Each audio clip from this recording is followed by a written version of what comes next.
Hi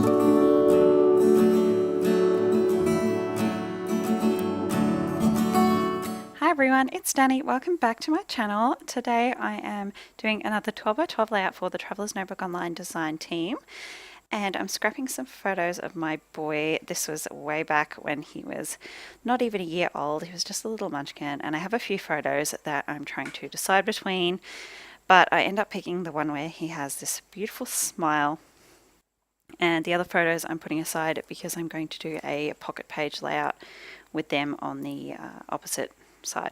So I'm digging back into my More Than Words collection by Coco Vanilla Studio, and I'm going to take this blue stripy paper. It's absolutely gorgeous. It's a watercolor sort of soft blue, and I thought, as soon as I saw this paper, I thought of this photo because it's exactly the same color as the little singlet my son is wearing, and my son has those big bright blue eyes, so I thought it was just perfect. I'm just tearing off a strip here, and I'm just tearing off a bit more till I'm happy with the tear. And it's just going to go along the left side of my layout there. So I'm just sticking a little bit down with my ATG tape runner gun, and I'm peeling off the back of the cardstock because I want a white layer. I'm going to put 3 layers down here. So I want the middle layer to be white, just to keep this layout very soft and airy. So most of the products I'm using on this layout are from the Traveler's Notebook Online. I will leave the link to the store in the description box along with a 10% off code. So back into the paper pack, I've pulled out this grey wood grain, and I somewhat think about the chevron as well, but I go for the wood grain at the end. And that's going to be my 3rd layer there. I don't know what I'm doing there. Can't quite make up my mind which direction to tear it. Sort of, if you tear it one way, you don't get a white sort of exposed. You can see the white edge there. If you tear it the other way, you do get it. And I wanted to have it showing. I want plenty of white on this layout. So there we go. I stuck that down far too close to the edge, so now I can't actually get my 3rd strip in under there, so I've got to peel that back up. This layout, I wasn't really sure. I didn't have much of a plan when I started out, and I think it shows. I do a lot of this where I do something and I go, oh, whoops, I shouldn't have done that. So that's going to be a recurring theme in this video, as you will see. So gluing all those layers down with my tape runner. This is a really good tape adhesive. It's very strong. I really like this one. Just going to trim off my excess here. Go all over the place.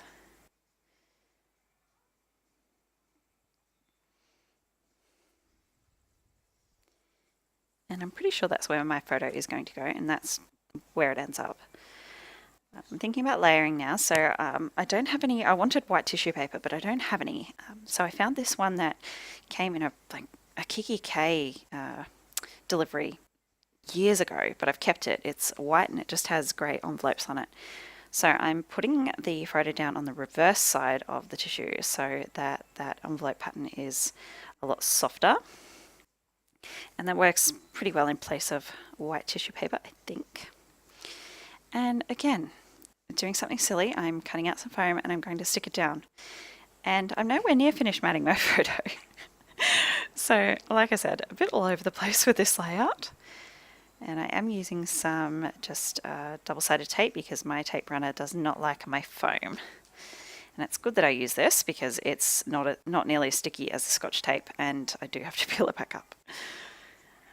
So, placing it down, and then I was having a look at the chipboard, and this just kept jumping out at me.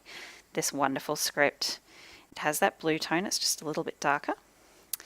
And I'm thinking I just put a cut file down. I actually quite like it now looking at it, but I put it back. It wasn't quite right, and then I have a heart cut file that, again, wasn't quite right. So now I've sort of realised, oh, I need to mat my photo. So luckily that foam peeled up just fine. I'm using some more of that grey wood grain. I thought that was a really nice sort of soft, neutral. Just back the whole thing with that. And now I'm going to go through, you can see I've fussy cut a lot of this collection off camera. I spent a whole afternoon just sitting in front of the TV and fussy cutting like a bunch of the papers. So I've kept all my scraps. Always keep all my scraps. I like to use every last little bit of paper. So I'm trying out some of those little scraps and offcuts to use as photo layers. So I've used a bit of the soft blue over to the side there. I really love those hearts, but they just weren't quite right. Fussing through a lot. I think I tried every scrap of paper I had. And I found these polka dots. Love those.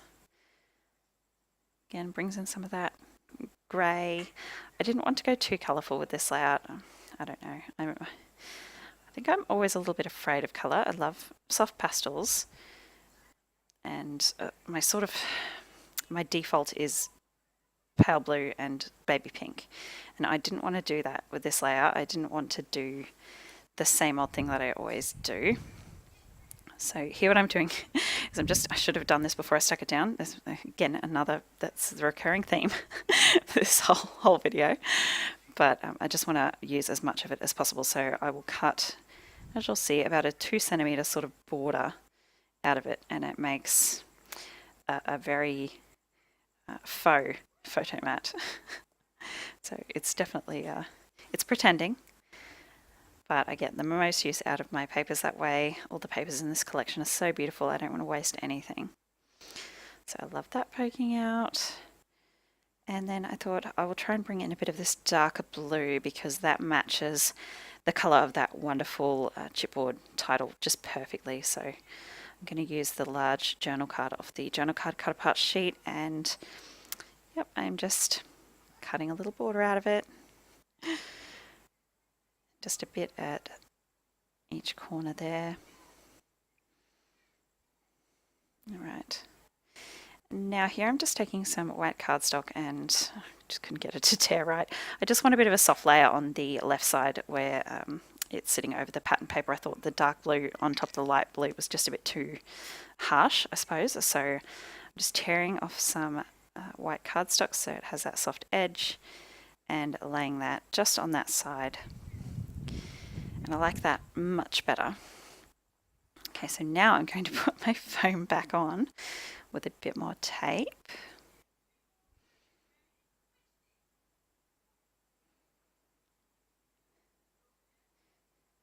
Yep, so this is on another day, obviously. I have cut that beautiful watercolour sort of sketchy floral sheet. I just sat down, like I said, one day in front of the TV and fussy cut a whole bunch of papers, and this was one of them. So I fussy cut that entire sheet out, and these florals are just gorgeous. And I don't think there's a rule saying you can not use florals on a boy layout. He's very, very beautiful, I think, just as pretty as my little girl. So I think florals on this layout were just suited it perfectly, and I don't have any problem with doing that. So they're nice, sort of really sketchy florals too, not too much colour in them. There's just a little bit of watercolour in them. So I'm just popping down a little bit of tape runner on each of them and sort of sticking it kind of temporarily to my photo mat. So I want them to all be stuck together so I can move the whole photo mat in one go, but I don't want to glue anything down just yet, just in case I want to move it. So at the end I will glue everything down properly with wet glue, but this is a really good option if you just want to stick things down quickly so you can move your whole cluster around while you're still deciding what you want to do. So just trimming a sharp edge off one of those flowers. Okay, now this is what I like to call a mixed media fail. So I've decided I'm going to start going ahead with my mixed media, and I kind of switched directions halfway through. So at the moment you can see I've got some white acrylic paint, and I'm just smudging that on with my finger on the blue paper, and I just wasn't liking how it was looking. It was looking a bit too off-white cream and not white enough. So I've changed tack completely and I've gone for some gesso, and I'm just smudging that on with my fingers around where I want to do my mixed media. And I'm going to use my pearlescent watercolors. These are just from Spotlight. They're really cheap. They're nothing fancy. And why I call this a fail is because I did not let that acrylic paint dry before I started going in with this watercolor and the gesso. So when I start watercoloring over where I put that paint on the blue paper. It buckles, it sort of creases funny. I tried to fix it by putting heavy books and stuff on there, but it's still a little bit sort of creased and buckled. It's not too bad. I'm pretty happy with it in the end, to be honest.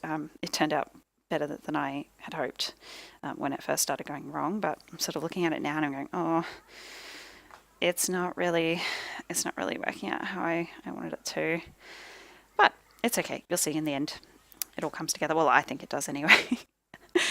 So I'm just sort of mixing a few colours, purple, a blue, and a little bit of that really dark sort of charcoal grey, because I want sort of a misty, smoky purple, bluish grey, if that makes any sense. So I already have blue, obviously, so I'm trying to pick something that's just a little bit darker with a tiny bit of purple. And yeah, this goes on for a while. I don't make you watch it all, but I'm going to put some sort of splotches of watercolour in each of those patches. So a bit either side of my photo and then a bit down in the bottom corner where my title is going to end up being. So I'm just using the packaging technique. So there we go, that's the next day actually, after everything has dried, and you can see that little crease down in the bottom left of the corner of the bottom left corner of the photo. So it is a little bit creased and sort of warped, but it doesn't bother me too much by the time the whole layout is finished. So now I'm just mixing up a darker blue. It's a lot closer to the colour of that chipboard title, but a little bit darker.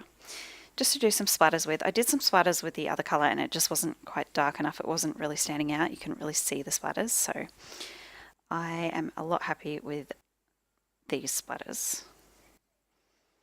Mixing. Takes me so long to do mixed media, and it doesn't feel like it takes me so long because I have so much fun doing it. But then when I look back, like now, and I'm editing and doing the voiceover, I sit here and think to myself, what is taking you so long? Just slap that paint on and move on. Okay, so there we go. Still not finished. I go a bit to town with the mixed media on this layout. So here I have the new Midnight Garden stamp set from Prima. So this is a stamp and stencil set. These are both available from the Traveller's Notebook Online. Well, both, I say. It's a set, so they come together. So there's these beautiful feathers, and I want to bring those in. And I did remember that the vellum accents from the More Than Words collection had a feather in it. So I'm sort of fussing through trying to find that before I go to town with my stamping. So I pulled it out there. I kind of wish there was more than just one, but I have a little workaround for that. You will see very shortly. Mucking around. Gosh, I just do so much fiddling. Right, so I'm going to take, you can see I had my distress inks out. So this is the Concord one. Oh, what's the name of it? It's a dark purple anyway. And I'm sort of, you see I took my StazOn, my black StazOn ink. I'm sort of just dabbing that over the top to kind of turn it a bit more grey, if that makes sense. So this is the milled lavender colour. It's a bit of a lighter. I don't see anyone using distress inks anymore. Are they a thing anymore? Like I see the distress oxides a lot, but anyway, Tim Holtz. Just patting on some different colours and using some of these different feather stamps from Prima. Just having them peeking out. They almost look like leaves, which I think just goes really nicely with this whole floral clusters that I've got going on here. So I am mixing a few colours of the inks, as you can see. Yeah, that one didn't really show up. You can't really see it at the end, but that's all right. So yeah, if you don't have exactly the colour you want, you can mix your inks. There's nothing saying you can't. Okay, I've decided I'm going to glue my photo mat down, which was a huge mistake. I'm not finished my mixed media yet. I don't know what I was thinking. So like I said earlier, you can tell when I don't have a plan fleshed out in my head before I start, because yeah, everything just sort of goes all over the place. So this is when I'm going to take the opportunity to glue down my florals. So these ones I'm gluing down are going right onto, straight onto the page. So those big central florals I have sort of tucked between the layers of my photo matting, and I will pop those up on foam off camera, but the ones either side I'm just sticking straight to the page, so it gives a bit of a three-dimensional effect having the different heights. I'm going to pop my little vellum feather in there. And now I want another one, so I am going to take my little feather stamp from Prima, and I'm taking the Broken China Distress ink. It's a nice bright blue, and I'm just going to stamp that on some vellum. And I stamp it a few times till I'm happy with it. So this is pretty much the perfect colour ink to match that feather that I already have in the layout. So then I'm just going to fussy cut that out. And you do need to be careful when doing this. So you can see I'm sort of holding it somewhat carefully with the tips of my fingers, because ink does take a while to dry on vellum. So you'll know if you ever have ever printed anything onto vellum, it does take quite a while to dry. So yeah, you don't want to go straight on.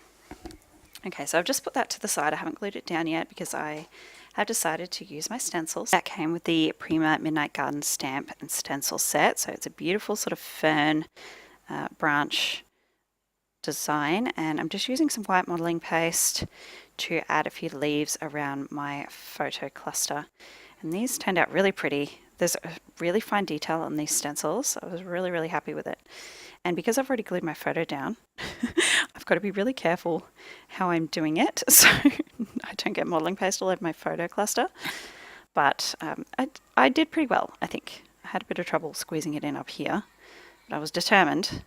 I got there in the end. So I do 3 little leaves around my cluster. Go, ta-da! And now I'm going to put my title down. I'm pretty happy with it. It's been there since the beginning and I haven't moved it, so that's a pretty good sign. I'm just going to nestle it so that the D sort of curves around the bottom of that flower there. Love that there. And now I'm just taking some thickers. These are the American Crafts It's a Boy thickers, and they're just white with a blue stripe on them. And I kind of wanted to put them over this way because I've got that sort of top left to bottom right flow across my page going, but they just didn't really fit. So I'm putting them on my stamping block here, trying to figure out where I'm going to place them. I give up for a moment.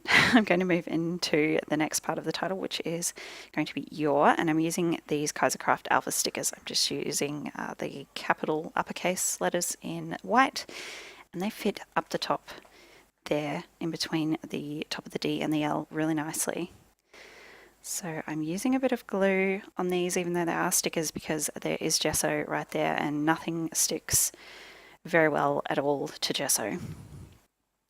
So I've just put a bit of glue on the packaging and sort of swipe my stickers through them. So this is where I resign myself to having to put the smile here because that's really the only place it fits well, without having to sort of fuss around with foam. And yeah, I couldn't be bothered doing that.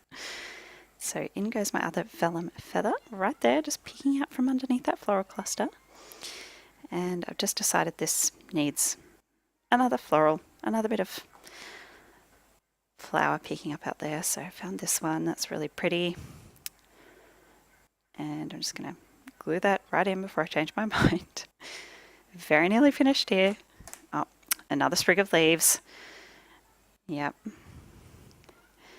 Okay, so I'm pulling out the chipboard again. I just spotted this little blue heart, so I just want to put that right at the end of a smile, just under the loop of that F. It fits in there just really nicely. And now I'm going in with some enamel dots just to finish off. These are from the More Than Words collection, and I'm just going to use the little dots to sprinkle some colour around. And you can see me struggle a bit with some of these. Enamel dots, especially teeny tiny enamel dots, and acrylic nails don't mesh well at all. So yeah, I struggle a little, but that's okay. So I'm just using a bit of all the colours except the peach, because I don't have any other peach, any peach on this page at all, so I didn't want to introduce that. So I'm using some white and some of the soft blue and some of the grey. So this is just some watered down white acrylic paint. I just thought we needed some white splatters just over the blue paper. There we go. And that's done. Thank you so much for joining me today, guys. I really hoped you liked watching this layout of my gorgeous little boy. I really love doing this one, and even though it did go wrong a little, I'm really pleased with the final result. So thank you so much, guys. I'll see you in my next video. Bye.